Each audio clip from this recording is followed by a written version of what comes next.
পরম পরওয়ারদিগার মহান আল্লাহ তাআলা, হে আমার রব আল্লাহ, আপনি আপনার রহমত ধারা আল্লাহ, আপনি যে শিলাবৃষ্টি আমাদের মধ্যে দান করেছেন মাবুদ আল্লাহ, এই রহমত ধারা আল্লাহ, আপনার এই রহমত ধারা আপনি আমাদের জীবনের সমস্ত গুনাহগুলি মাফ করেন, শিলাবৃষ্টি হইতে আমাদেরকে হেফাজত করেন। অনেক জীব জন্তু পশু পাখি আল্লাহ, গরিব দুঃখী মানুষ আল্লাহ কীভাবে আছে আল্লাহ, তাদেরকে তুমি হেফাজত করো মাবুদ। তুমি আমাদের জীবনের সমস্ত গুনাহ খাতাগুলো মাফ করে দাও মাবুদ। হে আমার রব, হে আমার প্রতিপালক, হে আমার সৃষ্টিকর্তা, হে আমার রিজিকদাতা, ইয়া রহমান রহিম, ইয়া মালিক, ইয়া কুদ্দুস, ইয়া সালাম, ইয়া জব্বার, ইয়া হাদু, ইয়া সামাদু, ইয়া রহমান রহিম, ইয়া রহমান রহিম, ইয়া গফুর রহিম, ইয়া গফুর রহিম।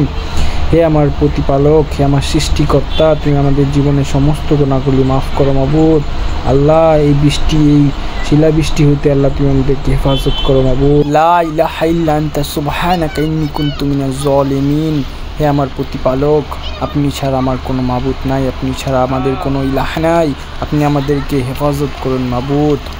হে রব্বুল আলামিন, হে আমার প্রতিপালক, হে আমার পরম পরওয়ারদিগারে আলম, হে সকল জাহানের মালিক, হে আমার রব, হে আমার সৃষ্টিকর্তা, হে আমার ইহকাল, হে আমার পরকালের মালিক আল্লাহ, তুমি আমাদের সকলকে এই শিলাবৃষ্টি হইতে হেফাজত করো মাবুদ আল্লাহ। তোমার রহমত দ্বারা আমাদেরকে হেফাজত করো মাবুদ আল্লাহ। যারা গরিব দুঃখী অসহায় মানুষ আছে আল্লাহ, তাদেরকে তুমি হেফাজত করো মাবুদ আল্লাহ। আমরা গুনাহগার নালায়েক বান্দা, তুমি আমাদেরকে ক্ষমা করো। হযরত মুহাম্মদ সাল্লাল্লাহু আলাইহি ওয়াসাল্লামের জীবন পথে চলার হেদায়েত নসিব করো। হে আমার প্রতিপালক, হে আমার সৃষ্টিকর্তা, হে আমার রিজিকদাতা, তুমি আমাদের জীবনের সমস্ত গুনাহগুলি মাফ করে দাও মাবুদ, আমাদের জীবনের সমস্ত গুনাহগুলি মাফ করো মাবুদ। হযরত মুহাম্মদ সাল্লাল্লাহু আলাইহি ওয়াসাল্লামের জীবন পথে চলার হেদায়েত নসিব করো মাবুদ আল্লাহ। তুমি আমাদেরকে ক্ষমা করো মাবুদ।